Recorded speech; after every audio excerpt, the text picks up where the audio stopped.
If women lift heavy and gain muscle, they will look bulky and lose their feminine look. Is it true or false? Generally speaking, 1,000 females and have them lift weights, I would say that. Hello, welcome to another episode of IG Live with Astrid, your APD, your dietitian with T, no C. And today I have Bill Campbell with me. We're going to have a really exciting chat about sustainable fat loss. And there are going to be quite a different questions, a section of general questions, and then true and false, this or that, and underrated, overrated. So it's going to be really cool. Stay until the end because you're going to enjoy this a lot. How are you, Bill?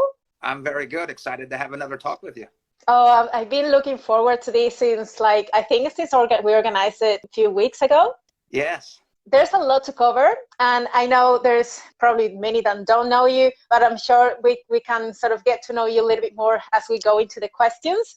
We have to talk about your guidebook. So the first question is actually, what inspired you to write this new guidebook on evidence-based blueprint for maximizing fat loss and muscle gain? Who is this for, and who would benefit most from this guide? All right. Yeah. Well, thank you for asking. The reason I wrote it was my research is really focused on improving people's bodies, improving their physiques. Some people will put makeup on to look better. Some people will buy clothes because it makes them feel better. Whereas my research focuses on exercise and nutrition to make yourself look better or to make yourself feel better about how you look. That's my research, and I have all of these philosophies and thoughts. Rather than just putting them in my head, I wanted to put it in a guidebook that was not a textbook, because this book is not a textbook. I've written some other textbooks. So I wanted this one to be a little bit more for people who aren't scientists or university students. The other reason why I needed a partner to handle a lot of the things that I'm not good at. So Clean Health Fitness Institute, I partnered with them because they were very good at the marketing, making the book kind of come to life. They've been a very good partner in that regard. And then your second question, who is it for? There's a broad appeal. So if you're a beginner, I talk about exercise programs to get you started. So I give 2 templates for beginners. And if you're advanced and you're evidence-based, if you're curious about where the science comes from, where I formed my opinions, I have that in the guidebook.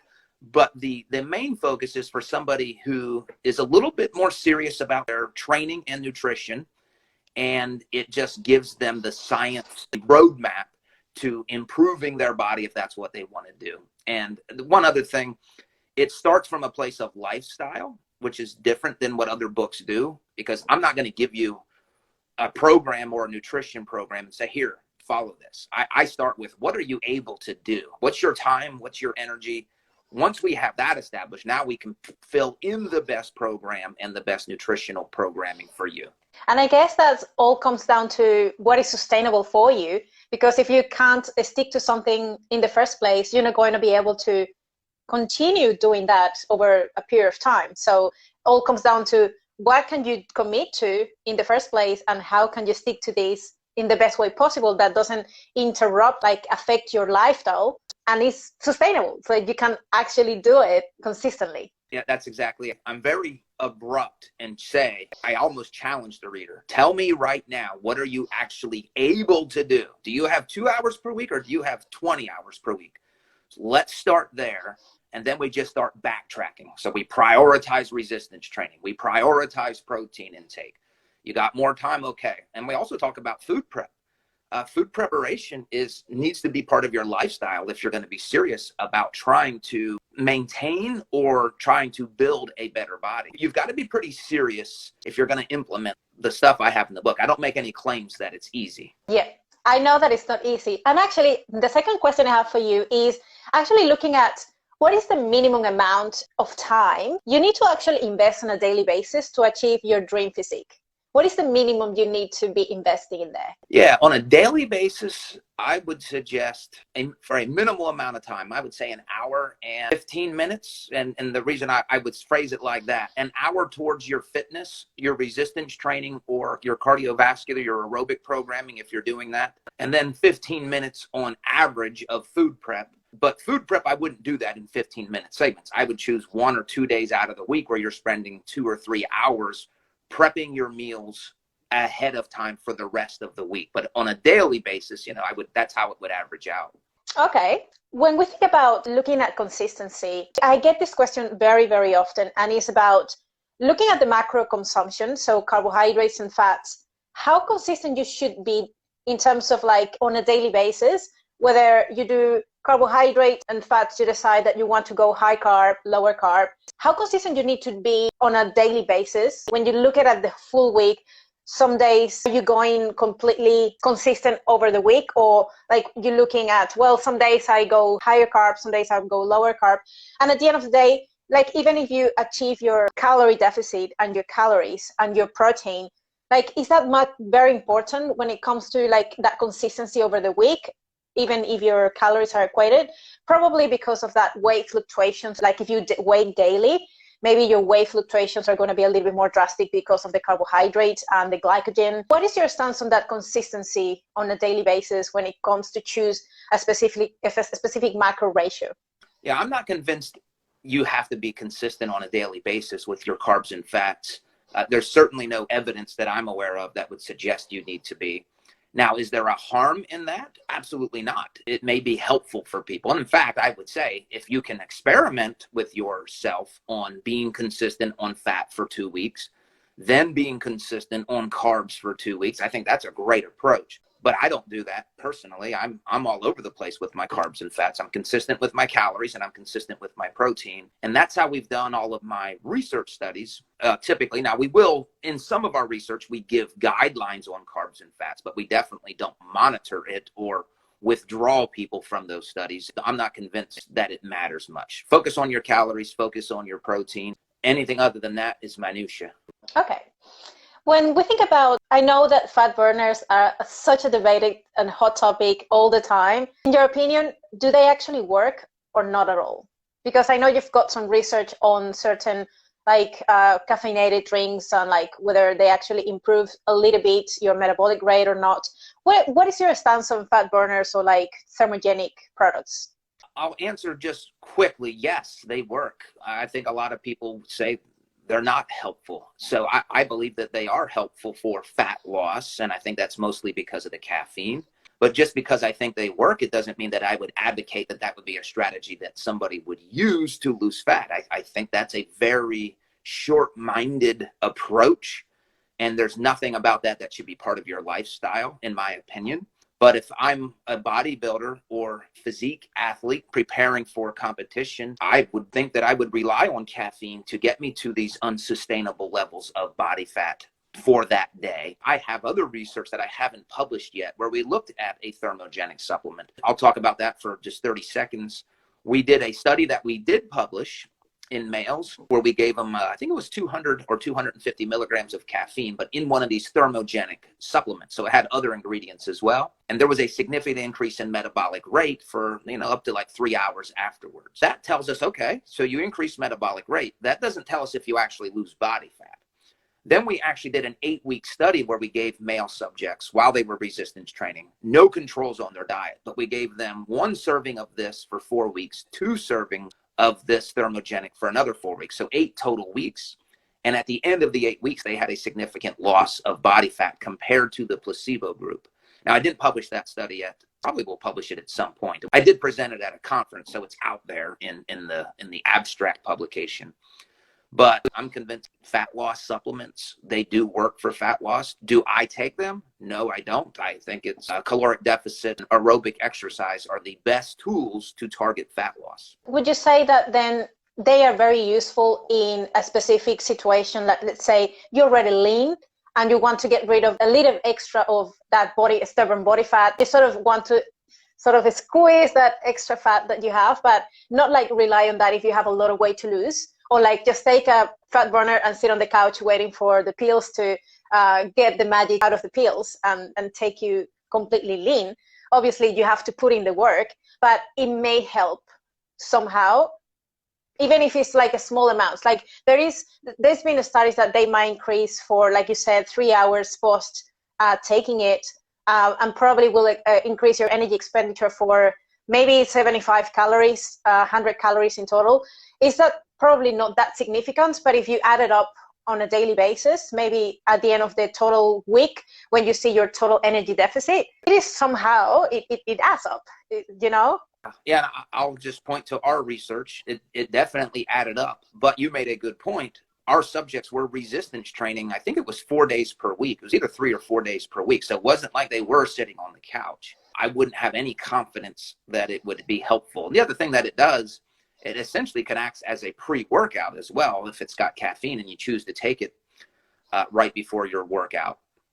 And they might, oh yeah. No, you can go ahead. That was it. And they might help as well. Like I've known or I've seen that there are a few combinations of fat burners that may have like 5-HTP or some type of ingredient that might help as well to reduce your appetite. It kind of helps you to increase your metabolic rate somehow, but also like decreases your appetite. And then it's sort of like, well, it's kind of working in two ways. Did you say caffeine and the appetite or? No, 5-HTP or like any other. Yeah. Yeah, I don't have a lot of knowledge on appetite regulation other than in the last few weeks, I've spent hours looking at the effects of exercise on appetite. But in terms of 5-HTP, based on my knowledge, I think, and this is like a lot of things, that's variable for people. Some people will have an appetite regulatory effect, other people not. But I'm not on top of that literature to have to share an opinion, or I don't feel comfortable saying, yes, that's effective, or no, it's not, just because I haven't been on that literature lately. No, that's all right. Now let's move to another topic that I think it is also very debated, and it's been very popular lately, which is obviously, I think we spoke about this once, but I think it is good to kind of restate it. I'd like to hear your thoughts on protein overfeeding. Can eating more calories purely from protein in a surplus will make you gain fat? I don't believe so if you are physically active, if you are resistance training. Now, is it possible that you could gain fat just by eating protein? Sure. Is it likely to happen? I don't think so. And I'm basing my opinion on 3 or 4 studies with resistance training males and females, one of them being from my own lab, where we increased protein, or the other researchers increased protein alone. So they didn't also increase carbs or fats, but calories were increased all in the form of protein, and there was no additional body fat gain. That's my opinion. It's based on those few studies. I think there are a lot of people that are saying if you eat protein like in the form of food is not necessarily going to be only protein. It'll have other macronutrients as well. And going to a surplus from protein sources, but they have also fat, or like for vegetarians, we'll have some extra carbohydrates. You probably can get body fat storage coming from the additional fats you're eating from these protein sources or the carbohydrates. So not necessarily from the protein itself, if like we were overfeeding just like from whey protein purely. Yeah, I agree. As soon as you start entering in other macronutrients in the overfeeding, and we have data that clearly shows that overfeeding studies have caused fat gain when the overfeeding comes from all 3 of the macronutrients. And typically they're not in resistance trained populations either. So that's a good point. If you're going to overeat on protein and not expect to gain body fat, that probably needs to be supplemental protein or chicken breast or whatever, shrimp, or something that's almost pure protein. Like egg whites. Yes. Yep. Yeah, that would be a great study. Can you gain fat by eating 5,000 calories of egg whites? That would be cool. Yeah, that would be. All right, let's move on to the next one. So in terms of artificial sweeteners, I know there's another very debated topic. Do you think they're very helpful when it comes to sustainable fat loss and help you to stick to your diet and actually lose fat? Because there's a lot of sciencey people saying that it actually invokes the insulin to be released and you actually can store body fat anyways. What is your stance on artificial sweeteners and sustainability in fat loss? I want to also state here, I have not been on top of this literature, so my level of confidence is not as high as when I'm talking about some other topics. But based on what I have read, and when I say read, I'm reading this, studies. I don't think there's any evidence that would suggest that that's going to cause weight gain, artificial sweeteners. I think it's helpful. And now, do I go out of my way to get artificial sweeteners? No, I don't. So it's not like I want them. But I know they're in the protein bars that I eat. I know they're in some of the protein powders that I eat. I get them. It's not like I get a spoonful of artificial sweeteners and give them to my kids. That's not what I'm saying. But to suggest that that will cause fat gain, I don't think that would happen. Okay. When we think about the reality of people that might utilize this as a tool, especially if they are replacing sugar for artificial sweeteners in their recipes, just to make them lower calories and still highly palatable and delicious, do you think that if you're in a fat loss phase, you should be tracking the amount of artificial sweeteners you consume? Obviously, maybe it will depend on how much you eat in the first place. Would you suggest that if you're tracking your macros, should you be logging the calories coming from artificial sweeteners, even if they are not very much? I wouldn't advocate for that. Maybe you're going to track how many times you blink per day for caloric expenditure. Like at some point, life is no longer fun if you're tracking so many things. So I'll go back to my guidebook for a second. I try to set the minimal number of things you need to track, and it's calories and protein. If you looked at nothing else and you did that, so and then you can, if you want to do fiber, cool. If you want to track sleep, okay, you can make arguments for those. But artificial sweeteners, that would never even cross my mind. But again, my philosophy is let's try to make this as simple as possible. I also say I could be wrong. Maybe people should be tracking the artificial sweeteners.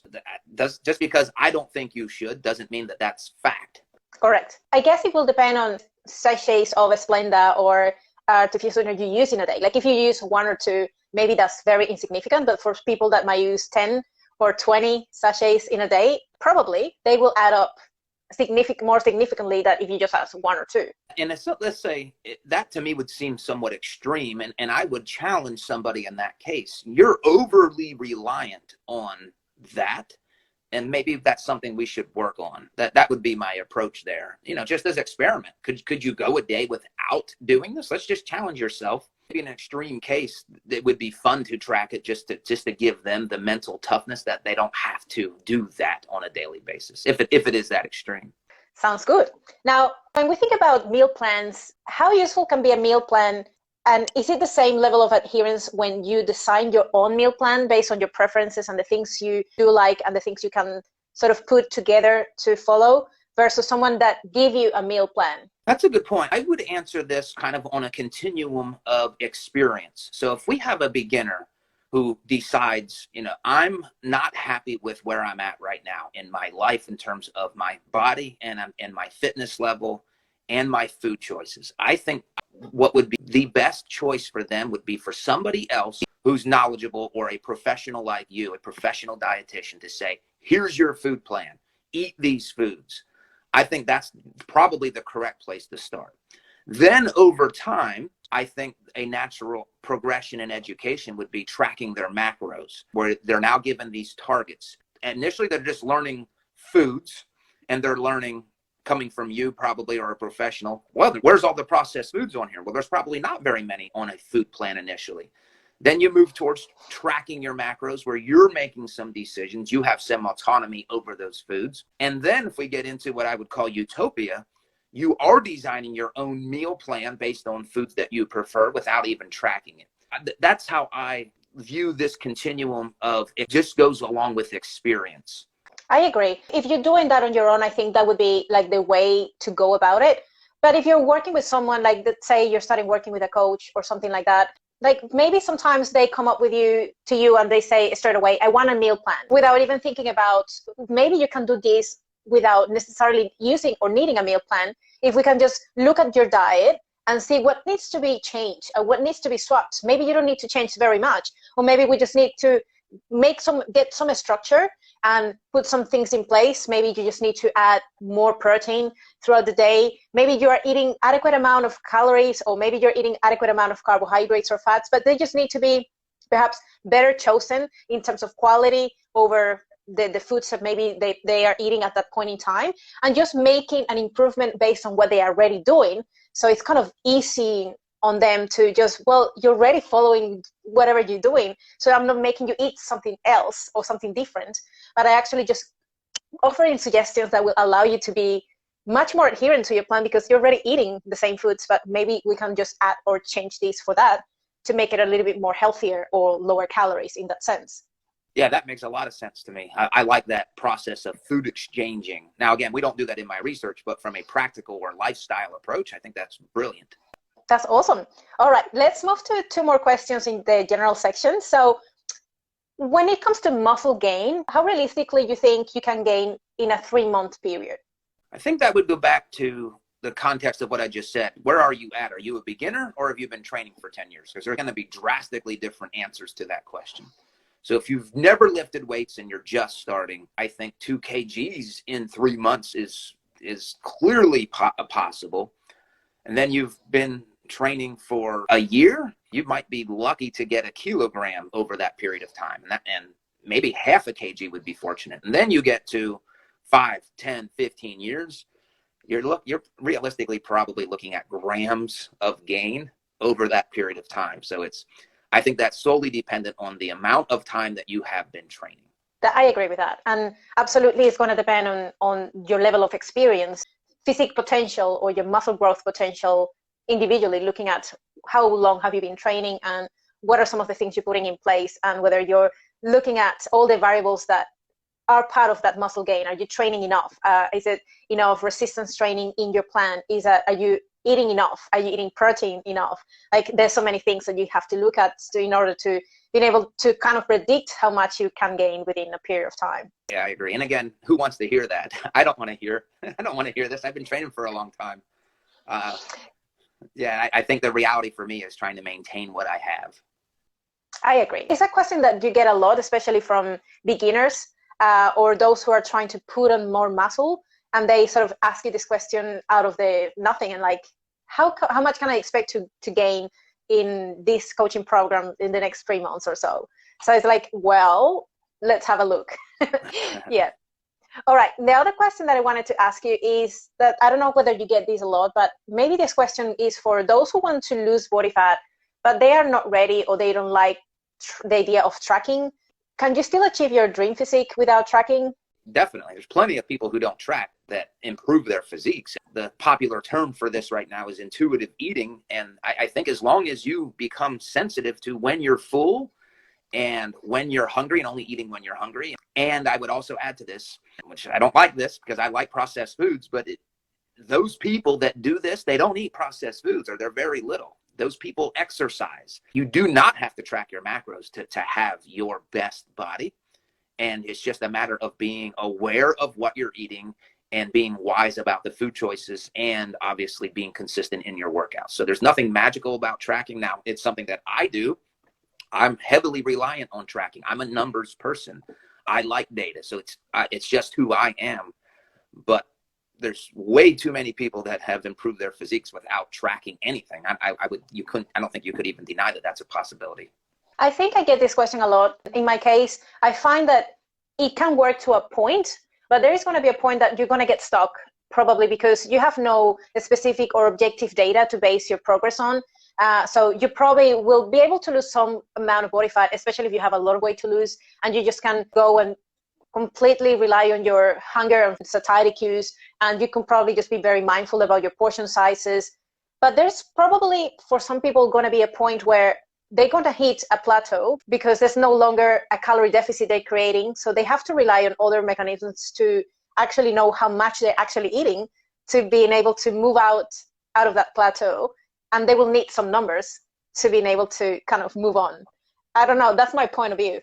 Yeah, and I think you make a good point. If you're hitting a plateau, and it's a true plateau, that something needs to change. And even if you're tracking your macros and you reach a plateau, a true plateau, then something needs to, there's some change maybe within the tracking that needs to, maybe we increase protein, maybe we decrease calories.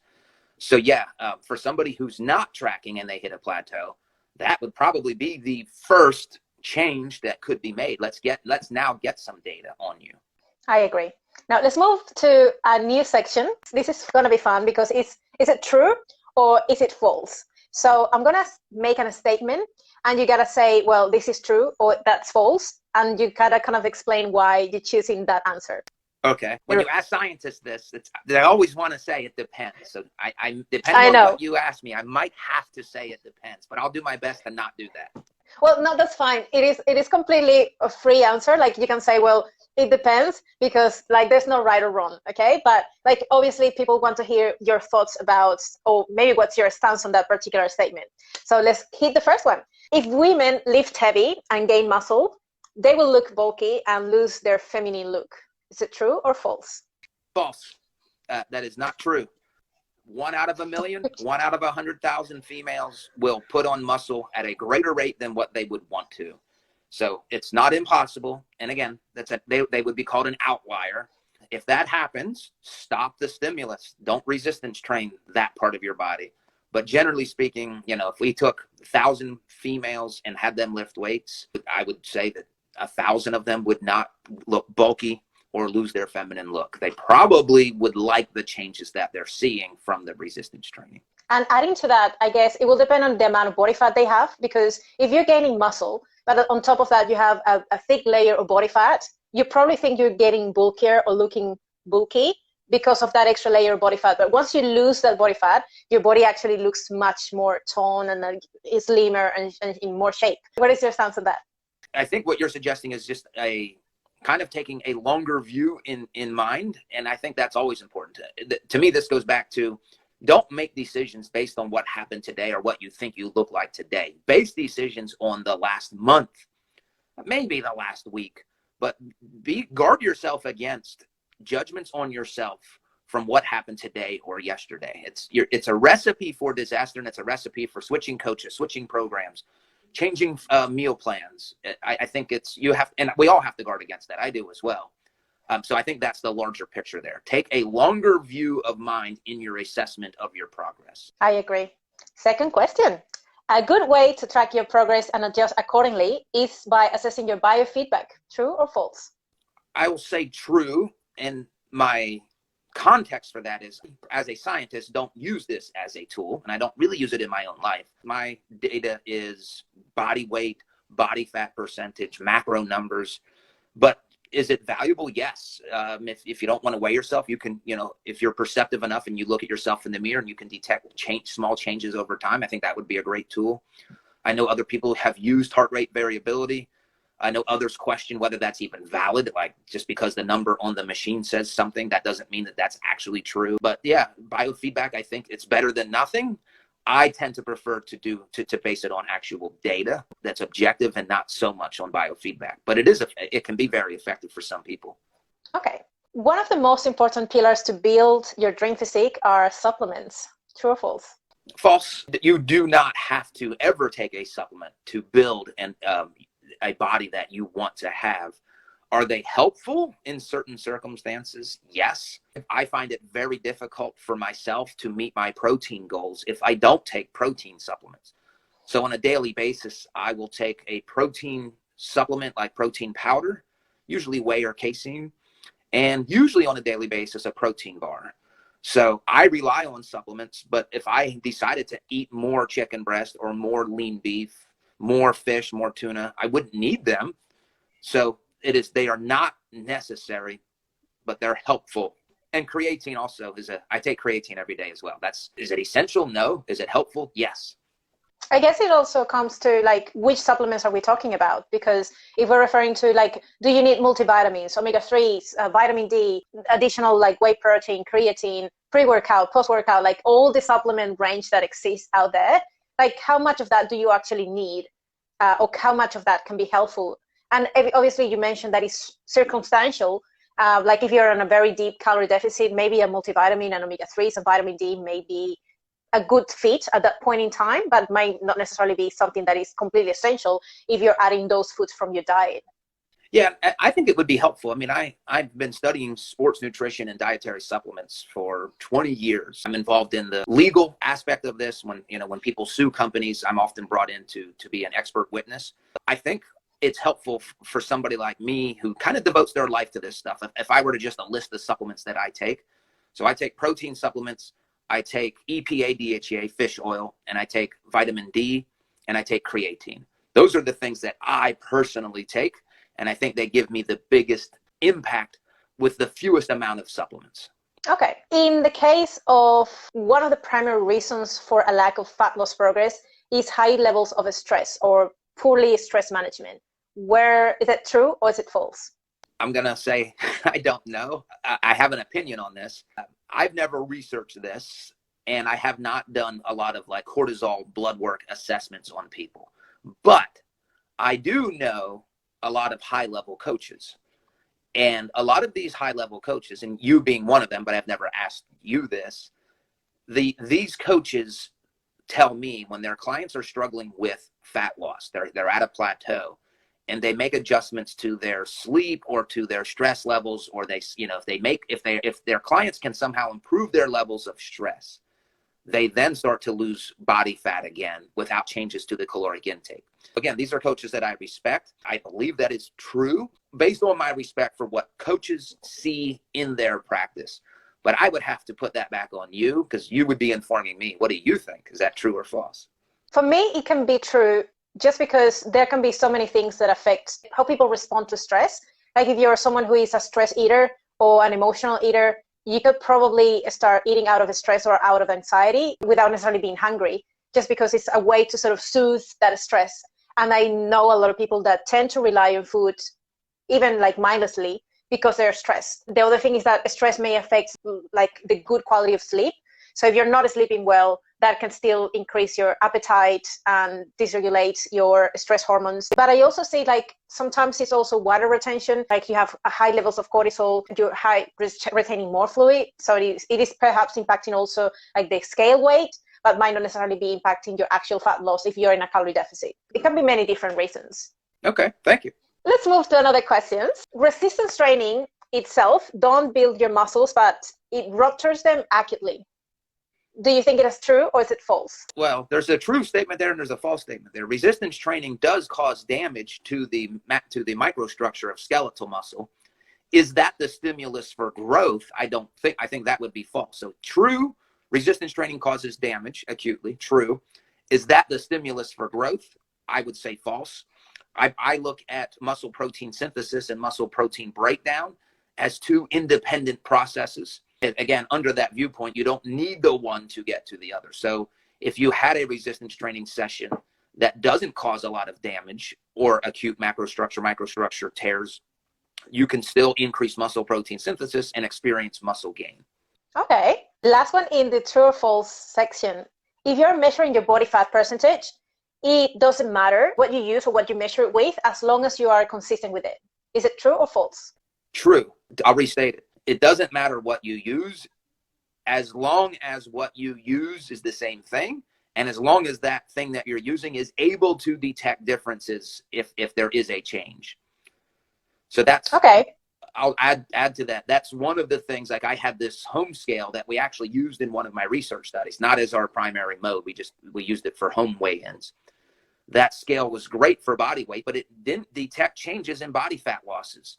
So people, myself, are thinking I'm not making progress, but I was, and people were. It just wasn't able to detect it. So as long as, I'll phrase it like this, if your true body fat is 20%, if that's your true number, and your tool says 22, your tool's not right, but I don't think that matters. And now let's say after 3 months of dieting, your true body fat is 15%, and your tool says 17%, that's a great tool because it still was able to detect losses that were consistent with the true losses, even if it's not giving you the same number. What do you think about specific equations that you can sort of put some girth measurements? They kind of sort of have an algorithm to calculate your body fat. It's like an estimation. Do you like those calculators? Do you think they might be helpful, or you prefer an actual scan or an actual tool to measure body fat? I like the girth measurements better than nothing.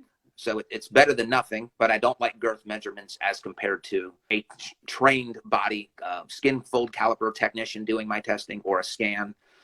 And the thing about girth measurements, we do them in my research. If you've ever tried it, it's hard to get the same number from minute to minute. It's not simple. There's just a lot of variability with that as well. Even when people test themselves. So I always tell people, you've got to do at least 3 girth measurements. Make sure that you feel good about this. If you're just doing it once and going with that, you're going to be surprised at just how much variation there is. Yeah, there's a lot of human error. And if you're not training that, there's even more error.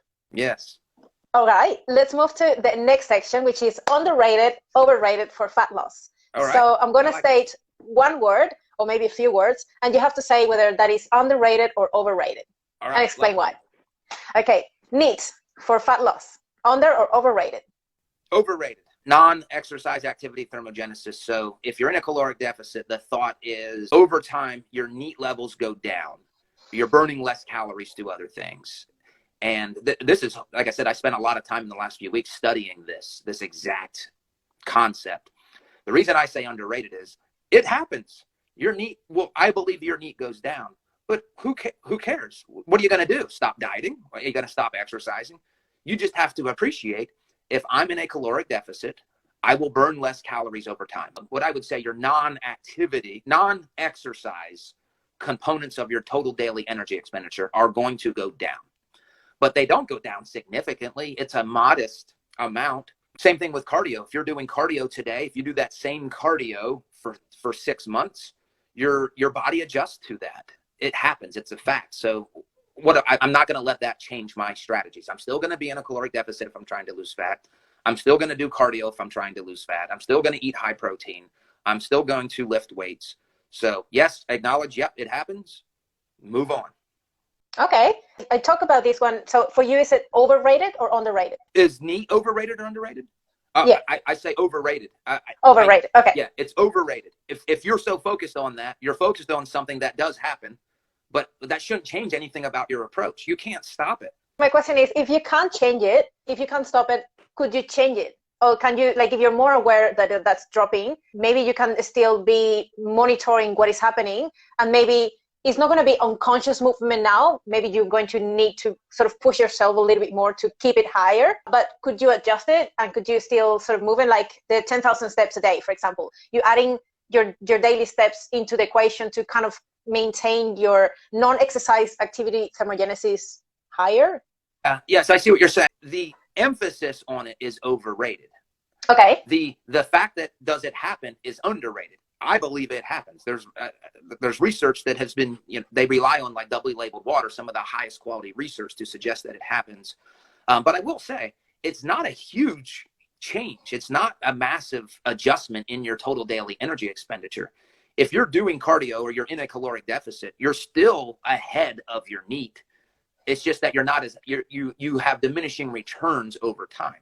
And if you want to stop NEAT drops in NEAT from happening, then stop exercising. That's one thing you can do. Stop eating in a caloric deficit. Those are the things that cause this to happen. Now, sleep for fat loss, overrated or underrated? I'll say underrated. And once again, I'm not speaking from an area of expertise here. I have not done sleep research, but I'm relying on my coaches that live in this world. And again, when they start to manipulate sleep, they notice changes in their clients' physiques. So based on that, but I can't give you 3 studies to say, yes, here's why. They may exist. I just don't know about them. All right. Mindset and self-identity. Is that overrated or underrated for fat loss? Underrated. People who are successful long-term with having a body that they want, a body fat percentage that they want, they have trained themselves to identify as somebody who makes good food choices, as somebody who doesn't miss workouts, as somebody who eats high protein, as somebody who doesn't eat a whole bag of chips consistently, or whatever the processed food is. So they have, whether or not they're conscious of it or not, they have an identity of somebody who says, I exercise. I do have a plan for my foods. I do prepare my foods ahead of time. I do not have a lot of highly processed, ultra processed foods in my diet. That's an identity. I agree totally with that. Now, meal prep or food prep, and you mentioned that already, but let's restate it. Is that underrated or overrated? Underrated. Now, if you're rich and you have a lot of money and you can pay for meal prep services, great. Now you don't have to do any prep. That's very expensive though, so not everybody can do that. So yeah, I think once again, for long-term success, it needs to be part of your lifestyle. Okay. Getting back on track after messing up, is it overrated or underrated? Underrated. You're going to mess up. I would almost say that people who say that they don't, either lying or they're just probably not a normal person. They're probably like a robot. Most people, the people that I do research for, the people that I like to help, we mess up. And I say we mess up a lot. It's part of the process. And then I always like to say, you messed up once, well, don't mess up twice. Like, try to get back on track. You made a really good example of the importance of getting back on track once you have a day where you go over your calories and you sort of, well, I fucked up. What's the point? Whatever. And the rest of your week goes out of whack just because of that day. And that, like, all or nothing mentality just puts you completely like, I fail and I completely a failure and the rest of the week is worthless, versus someone who gets right back on track after binging or having a little bit of an extra calories or surplus. They just sort of, you know what, I'm just going to get back on track tomorrow. Nothing has happened. I'm going to continue to hit my daily targets. And maybe I'm not going to be completely on track by the end of the week, but I'm probably going to do much better if I just get right back on track. Whereas if I just continue that, like rolling that mess up for the rest of the week. Yeah, and in my guidebook, I give those examples. I call Give Up Gary is the person who he gives up. He has a bad day and he throws in the towel. And then I have the example of Back on Track Bobby, who does this. He has the same mess up that Give Up Gary did, but he recognizes it. He says, my identity is somebody who does get back on track. And you can I might even suggest maybe have a plan for failing. Like, when I fail, what am I going to do? What would be my next meal after I fail? What would be my next workout or step daily count after I miss my workout? Like, actually have a plan in place for when you fail, then you have a target.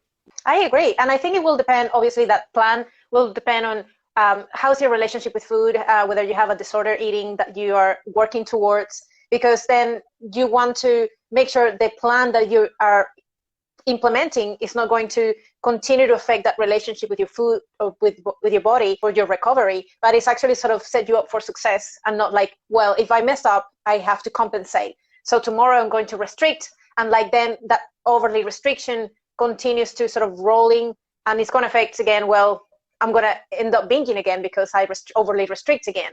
So it's kind of prolonging the same triggers that at the end of the day could affect you actually getting back on track for real. Yes. Yeah, and that's where a coach can be helpful as well, to somebody like you to help guide that process. I did see somebody ask, where can they buy the book? If you go to my Instagram, the link in my bio, it will take you right to the publisher, right to Clean Health Fitness Institute, and it takes you right to the sales page. So thank you, whoever asked that.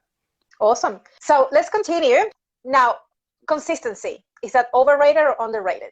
Yeah, underrated. You have no chance to lose body fat if you're not consistently in a caloric deficit. You're not going to change your body shape if you're not consistently resistance training. You're not going to consistently help with fat loss if you're not doing some type of aerobic activity for the people who need that extra caloric, or for people who need that stimulus. So the whole lifestyle, I like to think that I try to live a physique lifestyle. The whole lifestyle is centered on consistency. 100%. And I think that is sort of my motto when I speak to my clients. Like, every time I do a check-in, it's like more consistency and not try to be perfect, because perfect is not going to rule what you're trying to do.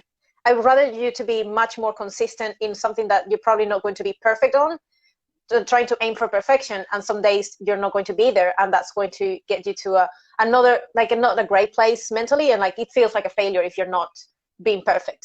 Yeah, everything you said I agree with. It's just a mindset of, I'm going to fail, so what? Like, now you've got to get back on. That mindset right there is probably the main difference between people that make progress and people who do not. I agree, 100%. Now, there are two more in this category. So, tracking your body fat percentage, is that overrated or underrated for fat loss? I'm going to say underrated, but please understand I'm biased because I'm a scientist trying to lose body fat. Your other option is to look at the scale, and the scale doesn't tell you, are you losing muscle mass or are you losing fat mass? Body fat percentage gives us that data. I think that data is very important. If you want to keep your metabolic rate as high as possible, lose your body weight from body fat. If you do that, your metabolic rate really doesn't go down much. By the way, a great way to know if you're losing muscle is to test your metabolic rate. If you have a lab that can test your metabolic rate, that's a very good barometer of losses of muscle mass or gains of muscle mass. Now, gains don't tend to go up too much when you gain muscle, but when we lose muscle mass, metabolic rate tends to go down there's a greater match between losing muscle mass than increasing it, for at least in my experience. Tracking body fat percentage is underrated because you want the data of, is the weight that I'm losing coming from fat stores or muscle stores? Let's say you don't have it. As long as your protein's high, as long as you're resistance training, you're doing well. But maybe that comes back to the first question that we were talking about, whether you measure your body fat with whichever tool you use and being consistent with it. So even if it's not 100% reliable, but you're measuring it and getting you sort of point of reference, that is going to be helpful to sort of track like how much body fat or versus lean body mass you are maintaining or losing? And you did say one thing, reliable. I do want whatever tool I'm using it. And I tell people this, if you just bought a new scale that measures body fat percentage, step on that scale 3 times in a row the very first day. You should get the same number 3 times in a row. If you don't get the same number, or if it's more than like 0.1% off, that's not good. So I bought a $350 home scale to test. It doesn't give me the same number from 1 minute to the next. I guess I'll be harsh. It's garbage. If it has to at least give me the same number a minute, like that I just gain 1% of body fat by breathing, by breathing. Did washing my hands cause me to lose 3 percentage points? So that's important. So that's a good way to test how much you can have faith in your scale. Now, since we talked about this earlier, I do have a scale that gives me the same number every time I step on it, but it doesn't track as I lose body fat. So you need the best of both worlds. It needs to give you the same number from minute to minute, and it needs to be able to go down or up as you actually gain and lose body fat. Do you recommend a particular brand that you think is good or reliable, or no? That could be any. There's nothing more than I would like than to say buy this brand, and I want to be able to say that, and I will say that as soon as I find one that I love, that I think is the best, I'm ready to tell people to buy this one. Okay. All right, the last one in this category is fiber intake for fat loss. Do you think is this overrated or underrated? I'll say overrated. I don't. Okay. I say overrated. Do you have to have X amount of fiber to lose body fat? No, you don't need to have fiber to lose body fat. Would I suggest that you get adequate amounts of fiber? I think, was it 25 grams per day for a typical female, 38 grams per day for a typical male? Yes, you should. You should get fiber. It's great for your digestive system. There's some research to suggest it makes you feel fuller. So is it required? No. Is it helpful? Yes. I agree. All right. Next section. This is a little bit faster because I give you 2 options and you sort of need to choose this or that. So you got to choose one. All right. Let's do it. Okay. For weekly progress, what's better? Progress pictures or girth measurements? Girth measurements. For fat loss, what is more important? Resistance training or cardio? Resistance training for the long-term change, cardio in the short-term change. Probably a little bit of both. Yeah, if you do both, and let me say, and if you're in a caloric deficit, you're now giving your body everything. Now, I would suggest start with a caloric deficit only. Let me say, you're always resistance training. In my world, what I call the physique lifestyle, or having a body that you want, you're always resistance training. That's like your heartbeat. There are going to be times where you're going to decrease your calories or be in a caloric deficit. I would suggest you start there and then add in additional cardio, because now you have a new stimulus. And I would also suggest try to get a normal daily step count. I like to say around 7,000 steps. That should also be kind of like your heartbeat. And then, so that way you're getting the benefits of walking throughout your life. It's healthy. You're always resistance training. And then at periods of fat loss phases, now you bring in extra cardio, extra aerobic activity for periods of time, maybe up to 12 weeks at a time.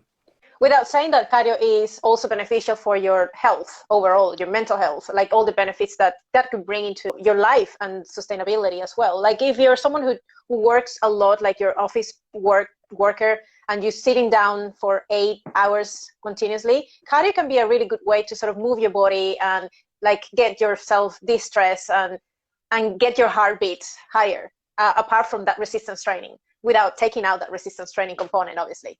Yes. And I'll say this, this is really cool. And you probably already know this, but this was new to me. And again, this was just in the last few weeks.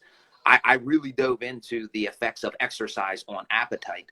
And in my opinion, the most compelling research is when you do exercise, and it's mostly aerobic exercises where this literature is, what you start to do is with exercise, you have a greater regulation of your appetite. So that means you stop eating when you're exercising, you stop eating when you're full, and you're more full between meals. Where we have a dysregulated appetite is if you're sedentary. When you're sedentary, you lose the ability to have satiation where you end a meal, and you lose your feelings of satiety. So you feel hungrier even between meals. So just moving alone helps with appetite. It's all positive appetite regulation, always. So moving is key. to just helping with hunger.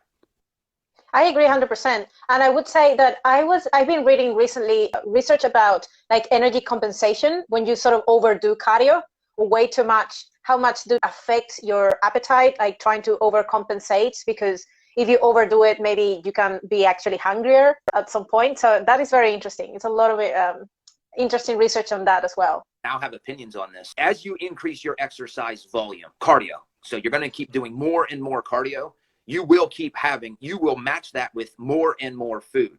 But you do not overeat the caloric expenditure from the cardio. So as an example, and there's actually a group that through mathematical modeling, they've hypothesized what is the compensation, and they suggested it's 28%. So if I'm burning 100 calories from exercise, I will now eat 28 more calories to compensate for that. So there's still 72 calories in a deficit for the day because of their increased exercise. Now, of course, we talked about this constraint model. Over time, that might get less and less as your body gets used to that aerobic exercise. But you do not overeat your exercise. One other thing here, you have to disregard all of the research that is acute or short term. If you're looking at and I think this research is fun, but hey, I did cardio this morning and my appetite was ravenous, or now I'm not hungry. Throw that data out.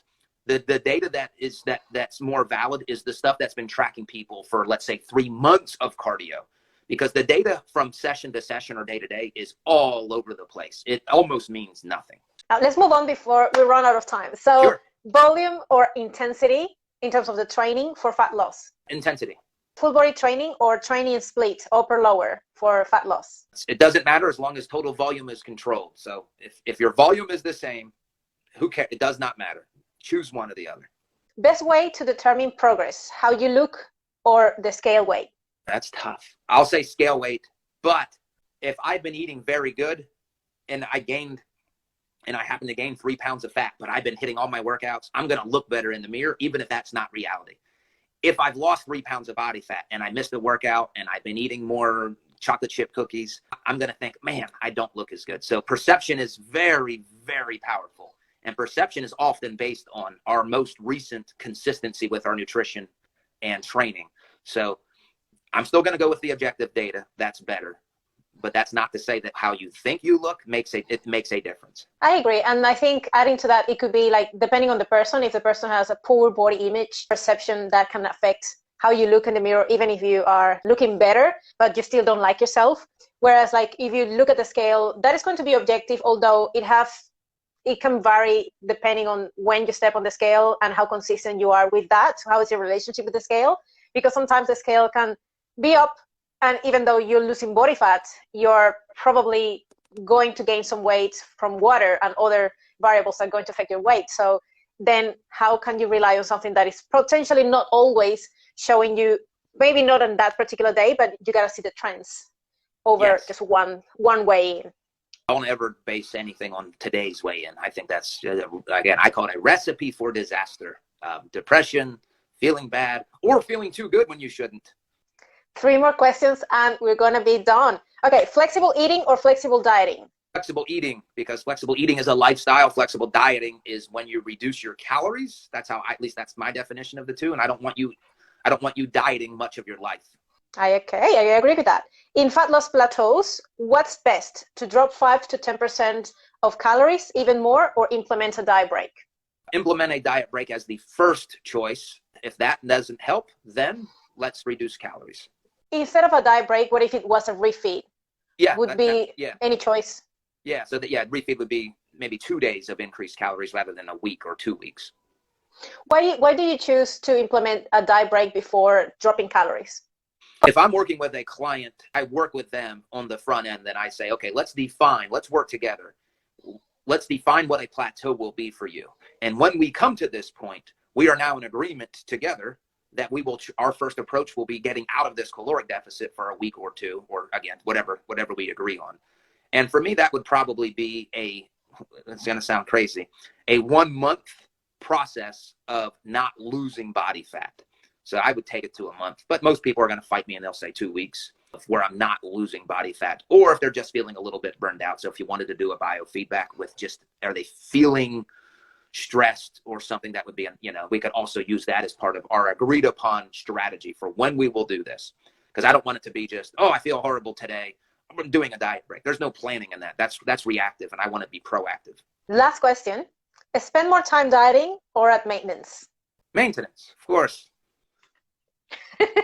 Okay, so basically that's all the questions I had for you, Bill. I had such a great time. Thank you again for coming to the show and having a chat with me. Where can people find everything? I know you already mentioned that they can go to your link to get your guidebook. What else do you think you want to show or talk about your research? Is there any research coming up, anything new?